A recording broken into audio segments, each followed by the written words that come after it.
संदीप ने अपनी माँ के कहने पर गांव में शादी कर ली थी। लड़की का नाम था सुनीता। माँ का कहना था एकदम मॉडर्न बहू नहीं होनी चाहिए, लेकिन उन्हें नहीं पता था कि गांव से आने वाली बहू सुंदर सुशील तो होगी और उसको गांव से बाहर भी निकाल लाएंगे, लेकिन उसके अंदर का गांव कैसे बाहर निकलेगा। शादी के कुछ दिन बाद, माँ टिफिन तो देना जरा। बेटा अब तो स्कूल नहीं ऑफिस जाता है, माँ से नहीं अपनी बीवी से टिफिन मांगा कर। ओके माँ। सुनीता टिफिन ले आओ। 1 किलो टिफिन, इसके अंदर पिस्ता डाल दिया है। पिस्ता? पिस्ता क्यों? सास जी ने बोला था ना कि आपको पिस्ता बहुत पसंद है। ओहो, मैंने पिस्ता नहीं पास्ता बोला था, पास्ता। पास्ता? कहीं होता है पास्ता? अरे बेटी तू रहने दे, मैं बना दूंगी। अच्छा किया कि पाव भाजी बनाने का नहीं बोला, वरना किसी के पाव बना देती है। सुनीता को बुरा लगता है, लेकिन उसकी नादान हरकतें कम नहीं होती। ऐसे ही एक दिन, अरे तुमने ये क्या लगाया है? अरे आप वो फूस फूस करके लगाते हैं ना, वही। दियो? का दियो? किसको दियो? अरे वही ना जिससे खुशबू आती है। हाँ सही पकड़े हैं। अच्छा लेकर तो आना। कौन सा डियो लगाया तुमने? अभी लेकर आते हैं जी। संदीप की बात मानकर सुनीता अंदर से खुशबू वाला फुसफुस लेकर आती है। OMG! OMG मतलब ओ माय गणेश ना। अरे OMG छोड़ो, और ये खुशबू वाला फुसफुस की बात कर रही थी तुम? हाँ इसी की, फिर से सही पकड़े हैं। अरे देवी, लेकिन आप सही नहीं पकड़े हैं, ये डियो नहीं है। डियो नहीं है तो क्या लियो है? अरे ये रूम फ्रेशनर है, जिसको कमरे में छिड़कते हैं, खुद पर नहीं। कोई बात नहीं, माँ कहती थी आत्मा किराएदार है, शरीर एक किराए का कर्म। हम शरीर पे ये डाल लिए तो क्या फर्क पड़ जाएगा। अरे बहू, ओ बहू, मेरे लिए फल तो ले आ, फिर मैं बाजार जाऊंगी। सुनीता अपनी सास के लिए फल लेकर आती है। अरे बेटा, पपीता, तरबूज और सेब फल ऐसे कैसे खा लूं? काट कर तो ले आ। माँ जी, मेरे गांव में तो खेत से उठा के सीधा खा लेते हैं। अरे ये तेरा गांव नहीं है ना। अरे संदीप, तू ही कुछ समझा देना इसको बेटा। मैं कैसे समझाऊं माँ, ये तो माइक्रोवेव को भी भट्टी बोलती है। कल मैंने बोला हाय कैसी हो, तो बोलती है किसी को हाय नहीं लगानी चाहिए। अरे सुनीता, तेरा क्या होगा?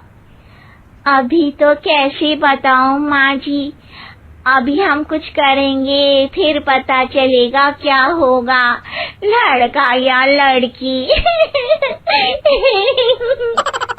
हे भगवान, कहाँ से आ गई है? रामपुर से जी, आप ही तो लेकर आए थे मुझे। अरे मुझे माफ कर दो। पहले कोई गलती तो करिए जी, आपकी तो सारी गलती माफ कर देंगे हम। हाँ अरे बहू, मेरी बात सुन। फल यानी कि फ्रूट जब भी लाए ना तो काट कर लाना, ठीक है? जी ठीक है माँ जी, फल यानी फ्रूट यानी काट के लाऊंगी। सुनीता रोज ही कोई ऐसी हरकत कर देती जिसकी वजह से उसे घर में 2 बातें सुननी पड़ती। एक दिन, माँ मेरे बॉस घर पर आने वाले हैं शाम को, उनका बर्थडे है, फैमिली साथ नहीं रहती उनके, तो यही पार्टी कर लेंगे। उनको अच्छा लगा तो शायद मेरा प्रमोशन भी हो जाएगा। मैं ना फ्रूट केक लाकर फ्रिज में रख दूंगी और तेरे साथ आज खाना मैं बनाऊंगी, ताकि जब साहब आए तो खाने में कोई गड़बड़ ना हो।